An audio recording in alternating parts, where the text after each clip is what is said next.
Di tengah hutan lebat Kalimantan, di mana pepohonan tinggi menjulang dan kabut tebal menyelimuti tanah, terdapat sebuah desa kecil yang menyimpan kisah-kisah misteri dan legenda yang mencekam.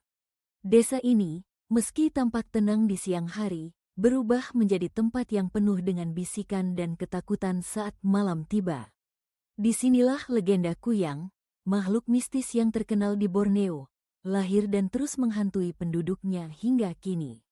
Konon, Kuyang adalah sosok wanita yang belajar ilmu hitam untuk mencapai keabadian. Namun, sebagai akibat dari praktik terlarangnya, ia dikutuk menjadi makhluk yang mengerikan. Saat malam menjelang, kepala dan organ dalamnya terlepas dari tubuh, melayang mencari darah segar untuk mempertahankan hidupnya.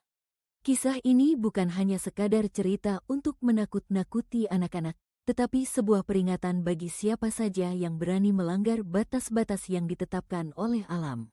Di desa itu, ada seorang wanita bernama Suri, yang dikenal karena kecantikannya dan kebijaksanaannya. Namun, Suri menyimpan rahasia kelam yang hanya diketahui oleh sedikit orang. Ia pernah berguru pada seorang dukun sakti yang mengajarinya ilmu-ilmu gaib. Awalnya, Suri menggunakan pengetahuannya untuk membantu penduduk desa, menyembuhkan penyakit, dan melindungi mereka dari mara bahaya. Namun, rasa haus akan kekuasaan dan keabadian perlahan-lahan menggerogoti hatinya. Suri mulai mengasingkan diri, menghabiskan malam-malamnya di dalam hutan, mencari cara untuk mencapai keabadian. Ia mengumpulkan ramuan-ramuan aneh, membaca mantra-mantra kuno, dan melakukan ritual-ritual yang semakin lama semakin menyeramkan.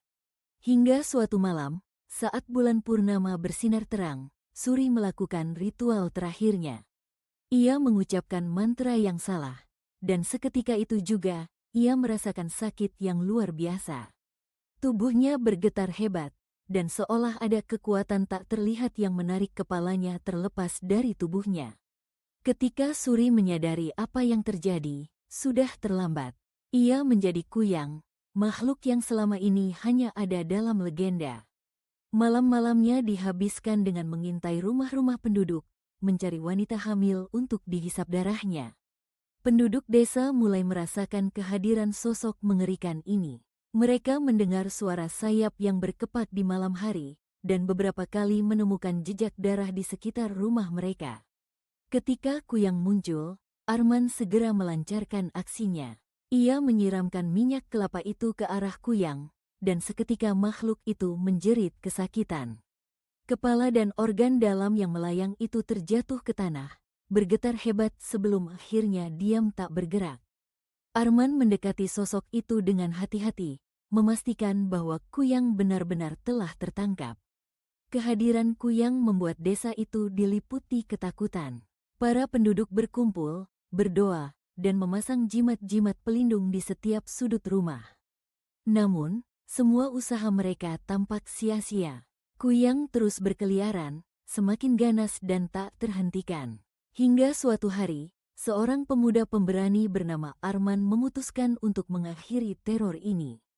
Arman adalah seorang pemburu yang terampil dan memiliki pengetahuan tentang ilmu gaib. Ia menyusun rencana untuk menangkap Kuyang. Dengan bantuan seorang dukun tua, Arman mempersiapkan jebakan di tengah hutan. Mereka menggunakan minyak kelapa yang telah diberi mantra khusus untuk menangkap makhluk itu. Saat malam tiba, Arman menunggu dengan sabar, bersembunyi di balik semak-semak, mengamati setiap gerakan di kegelapan. Desa kembali tenang setelah kejadian itu. Namun, kisah tentang Kuyang dan asal-usulnya tetap hidup dalam ingatan penduduk, menjadi legenda yang terus diceritakan dari generasi ke generasi. Bagi mereka, cerita ini adalah pengingat akan bahaya dari ambisi yang tak terkendali dan pentingnya menjaga keseimbangan dengan alam. Meski Kuyang telah tiada, ketakutan dan kewaspadaan tetap menyelimuti desa, seolah-olah makhluk itu bisa kembali kapan saja jika mereka lalai.